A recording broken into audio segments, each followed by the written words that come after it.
കത്ത് വ്യാജമാണ്. അങ്ങനത്തെ അത്ര ഇങ്ങനെ ഒരു ആരോപണം അല്ലെങ്കിൽ ഈ കത്ത് പുറത്തുവരാനുള്ള കാരണം എന്താണെന്ന് വ്യക്തമാകുന്നില്ല. എനിക്ക് തോന്നി ഈ ഇലക്ഷൻ കണ്ടുകൊണ്ട് എം എൽ എ ഓഫീസിനെയും കരിവാരിത്തേക്കുന്നതിന് വേണ്ടി തൽപര കക്ഷികൾ ചെയ്ത ഒരു വേലത്തരായിട്ടാണ് ഇതിനെ കാണുന്നത്.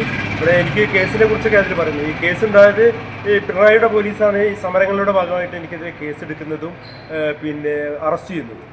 ആ കേസ് ഉണ്ടായി എന്നെ അറസ്റ്റ് ചെയ്ത സമയത്ത് പാർട്ടിയുടെ ഏറ്റവും പ്രധാനപ്പെട്ട കൽപ്പന മണ്ഡലം കോൺഗ്രസ് കമ്മിറ്റിയുടെ പ്രസിഡന്റ് PK മുരളി, അതുപോലെ തന്നെ അന്നത്തെ നഗരസഭാ കൗൺസിലറായിരുന്ന രാജാറാണി ഉൾപ്പെടെയുള്ള മുത്തലിബ് ഉൾപ്പെടെയുള്ള പ്രധാനപ്പെട്ട നേതാക്കന്മാരാണ് എന്നെ ജാമ്യം എടുക്കുന്നതിന് വേണ്ടി കോടതിയിലേക്ക് ഉൾപ്പെടെ വരുന്നത്.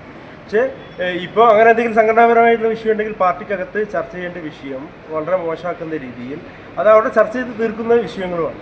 പക്ഷേ അത് വളരെ മോശമാക്കുന്ന രീതിയിൽ MLA ഓഫീസിനെയും MLAയെയും MLAയുടെ പിന്നെ കൂടെ നിൽക്കുന്ന സ്റ്റാഫുകളുടെയും മോശമാക്കുന്ന രീതിയിലുള്ള ഒരു പ്രവണത കുറച്ചു കാലമായി കണ്ടുവരുന്നു. ഇത് വളരെ പ്രതിഷേധാർഹമായ ഒരു വാർത്തയാണ്. ഇത് തീർത്തും വാസ്തവ വിരുദ്ധമായ ഒരു വാർത്തയായിട്ടാണ് എനിക്ക് പറയാനുള്ളത്. ഈ കത്ത് വ്യാജമാണ്.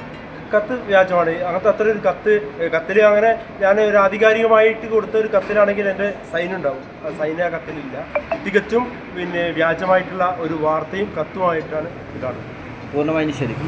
പൂർണ്ണമായി നിഷേധിക്കും. രാജിവെച്ചിട്ടില്ല. ഇന്ത്യൻ നാഷണൽ കോൺഗ്രസിനൊപ്പം തുടരുന്നു.